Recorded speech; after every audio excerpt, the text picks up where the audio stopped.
faster. I had trouble with the sound. Now the pictures, I don't know what I did, but it's too much of a too close in. It's too focused. Can't see. Now it's Saturday, February 27th, 2016. It's 3:50. Maybe it's about 3:30, I think. Now I've watched it about 20 minutes past. The picture of Einstein behind me. He inspired me a lot. I studied him for over 30 years. Wrote thousands of pages. Okay, let's go on the super method. Hopefully everything will be okay. I recorded it. No, but this one, it wasn't the trouble with the picture. I mean, it wasn't the trouble with the sound, it was the trouble with the picture. I was out of frame. Now it's even harder to stay in frame. Okay, let's try again. Okay. Okay, preliminary remarks, okay? People may fall into several of these classes of higher thinking. Okay, number one, thinking revolution of common sense, using past experience as a general guide. For example, claiming that people want pleasure in life and try to get it.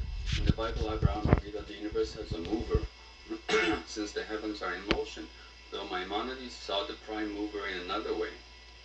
In the Bible, Moses argued that God's existence by definition is Ehyeh Shehyeh, which means the necessary existence. According to Maimonides, it implies that God must exist, since we have an idea of a being and existence is part of his nature by necessity. This is the variation of the ontological argument that exists of God, which St. Anselm, Descartes, and Spinoza accept, though others like Maimonides and Thomas Aquinas or Kant reject. But Maimonides accepts a proof of the necessary existence given by Al-Farabi. Anyway, Kant rejects all proofs of the existence of God, though he considers the argument from design as a powerful one, even if only for an architect of the universe. That means somebody who planned it and who shaped it, and it may no longer exist. See our list of 700 ways of showing the existence of God in the universe. This first one is influenced by Abraham, Moses, etc. I think I have over maybe up to 1,000 proofs of the existence of God now, and maybe over 300 super methods, which I should have over 2,000 reasoning methods, which will be classified into these super methods. They say God is an intellect. Before they used to say God was the intellect, the intellectual subject, and the intellectually cognized object. And we can understand that these were all one simple notion.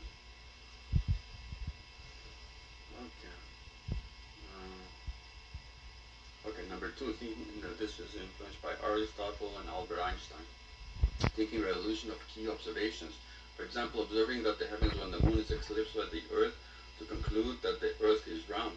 Aristotle did this long ago before Columbus got lost.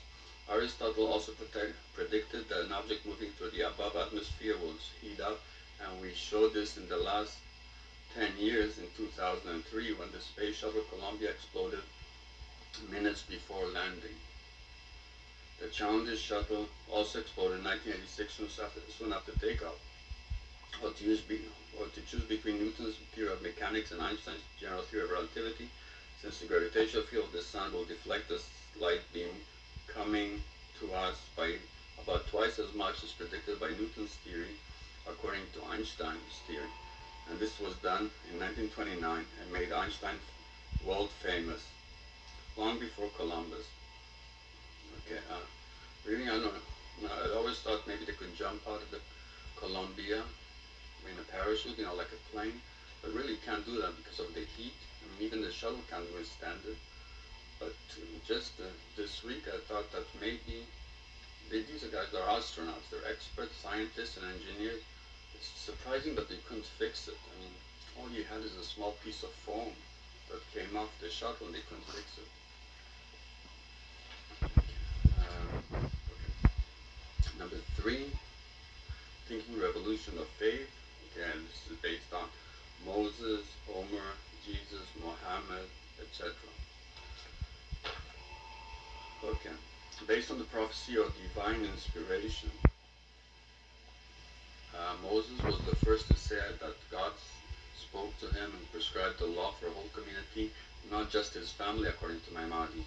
Many other Jews claim prophecy after Moses, but Jesus and Muhammad founded their own religions, which include 2 billion people and 1 billion people of followers alive today. There is the Greek religion that goes back to Homer or even speaks of Odysseus and his god Zeus and other gods. But Aristotle seems to have given it a devastating blow in 350 BC, as he did to all religions, and no one was able to refute him for centuries or millennia. The Buddha and Confucius did not claim that God had sent them to us. They tried to convince people to follow them by promises and threats, according to Maimonides, and also, Moses. And also, we are told that they did miracles to prove their scripture. Okay. But we can also do an analysis of the scripture to see if it is awesome or foolish or boring, etc., as Maimonides did. Spinoza failed to understand this, the need for it. India is also a huge country. Some Hindu people accept the Buddha later. Yeah, I don't know if that's Zen Buddhism. They had no one else? Question mark. There are over 1 billion people in China now. So it is a crime to have more than one child by law. I think just now they changed it. You can have maybe 2 children. Confucianism became New Confucianism several centuries ago, and in 1900 it no longer became the official religion of China. China became a communist country. Jewish Marx is one of the founders of communism. Number 4, revolution of philosophy, based on the categorical syllogistic reasoning or demonstrative reasoning. Wait a sec. This is based on Aristotle, Kant, maybe Frege. Based on categorical syllogistic reasoning, demonstrative reasoning, binary logic. There are 3 kinds of figures of a proper or categorical syllogism, and each is made of a major premise and a minor premise from which a conclusion is drawn. For example, all men are mortal. Socrates is a man, therefore Socrates is immortal. The term man is the middle, and the mortal and Socrates are the extreme terms. Thus the third is attributed to the first with the middle in the deductive syllogisms. The other manner of syllogizing is inductive, in which the third is ascribed to the middle through the first, and presented by enumeration of all cases, reasoning under certainty. This is hypothetical syllogistic reasoning, since later the cases of disjunctive syllogistic reasoning and of conjunctive syllogistic reasoning. That is like or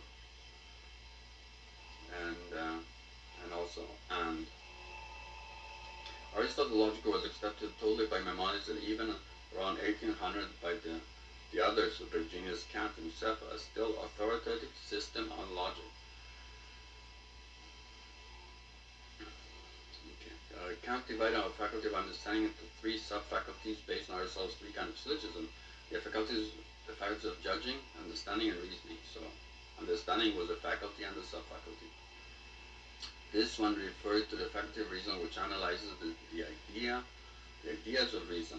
That is, the ideas of the ground, world, soul, and God.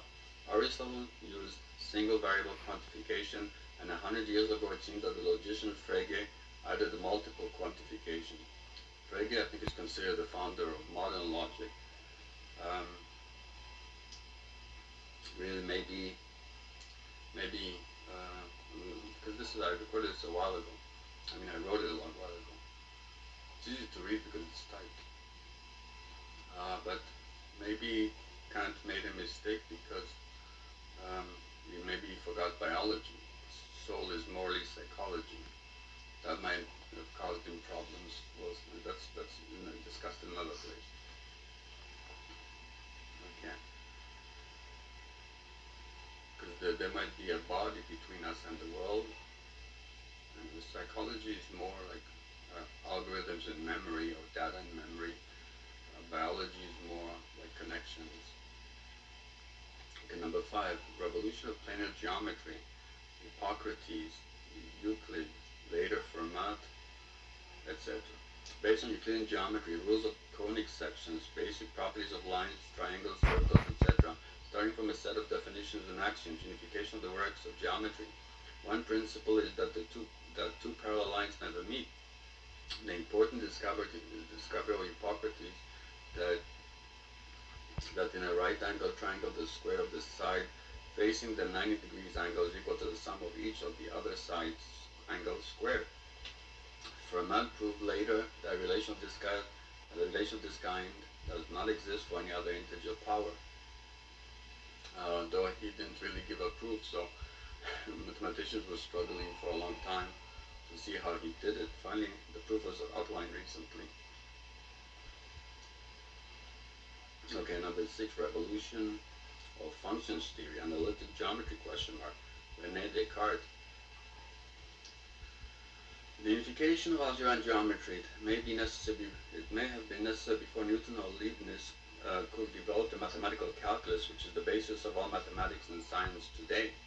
Plotting functions on a linear coordinate system, several perpendicular axes, the function f of xy is equal to x times y, can be plotted on the xy plane, and one can calculate the slope or magnitude of the inclination at different points.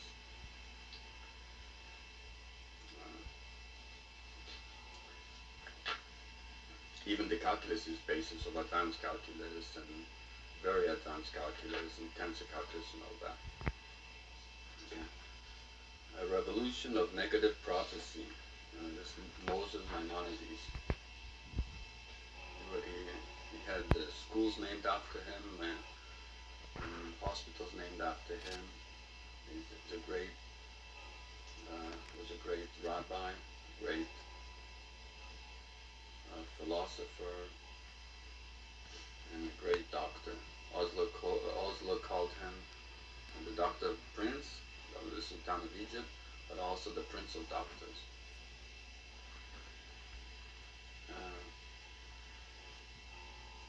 I studied his Guide to the Perplexed for about 35 years. Still a few points that are still difficult. Very complicated work, on purpose. Revolution of negative prophecy, that's number 7. Maimonides interpreted allegorically anything that contradicted philosophy.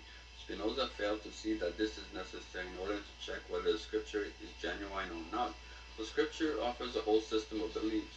Maimonides linked the Bible to Aristotelian philosophy by showing that both believe in the same kind of God, that is a necessary existence. God is a Yeh Asher Yeh. That was a brilliant unification of Aristotelian philosophy and Judaism by Maimonides. So many conclusions are based on that. Question is, we couldn't make them compatible, but today we challenge Aristotle's philosophy also in many ways. They'll still have many problems.